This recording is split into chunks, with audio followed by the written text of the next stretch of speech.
The reptilians are in your brain. So what's meant by that?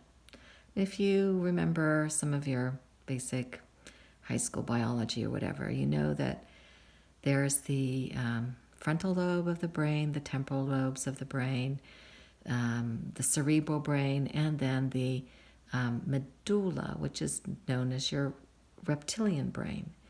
And that's the part of your brain that is more just basic animal-like, just instinctual. It's also the part of the brain where you learn your habits.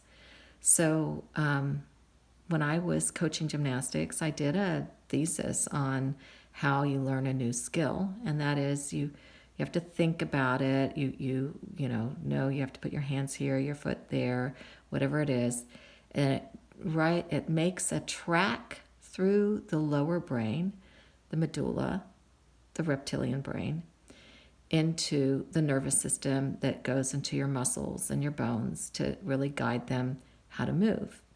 So after practicing over and over and over again, like lifting a fork to your mouth, you do it automatically without even thinking about it. It's how you learn to ride a bike. You have to think about your balance first, and then it becomes tracked in your lower mind, and that creates your habits, your instinctual way of reacting or being able to ride a bike. Now, that's not just with riding a bike, that's with so many things. That's with how we respond to something that surprises us, or certain words that are said, or certain pictures that we're giving, signs that we're given. We're trained in school to raise our hand when our name is called out. All this stuff is stuck in the reptilian brain, the part of us that just became habit. And that's why we can say we are ruled by reptilians. We are the reptilians. So if you want to change the reptilian type behavior that you're experiencing out in the world, you do that within yourself to create new tracks, new habits. And this is where you go into your heart and you listen to, what is it that I really want?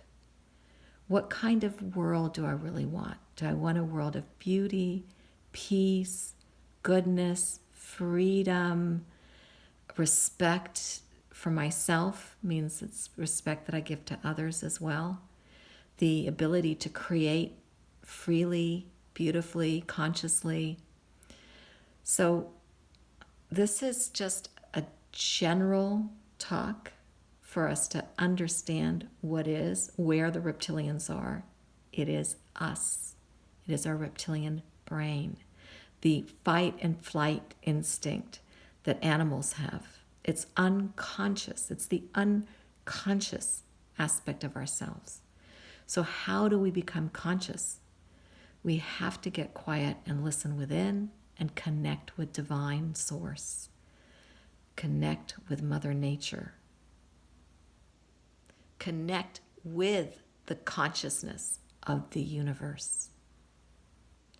Our little minds are just that, our little minds. But we can connect our little minds into the grand consciousness of the universe. And unfortunately, the terminology for that grand consciousness of the universe that we have used has also been used to create fight or flight tracks within our reptilian mind. So when certain people hear the word God or Jesus or Buddha or Allah, these words have been embellished with fear, fight, flight, fear, into our unconscious reptilian part of our minds. That's where the reptiles are, right in our own minds. So, what we need to do is observe our reactions of fear as they come up, surround them with light, allow them to be, embrace them with the light of divine love. Hold them until they begin to melt into a beautiful blossom and then dissolve, leaving peace. It's a lot of work for many of us who have created many of those tracks in our reptilian mind. We can call it ego as well. When you feel indignant or insulted or angry, like my being is being threatened. Those are all reptilian mind tracks that were laid there through a programming of our education and our religions and our social mores. So it's very worthwhile to just observe, allow, and just be conscious of what tracks are running through your reptilian mind that are causing your reactions. Even your reactions of interpreting what's happening so that it brings up emotions of fear and indignation and whatever else. Just be aware and then embrace them with the love light. Connect into the purity of your heart. Connect through that purity of your heart to the divine consciousness. And at first, it will seem confusing, like you don't know where you are, you have no footing, because we're letting go of those habits that have placed the reptilians in this world, which are in your own mind. They are your mind, and then how you act out of that reptilian mind.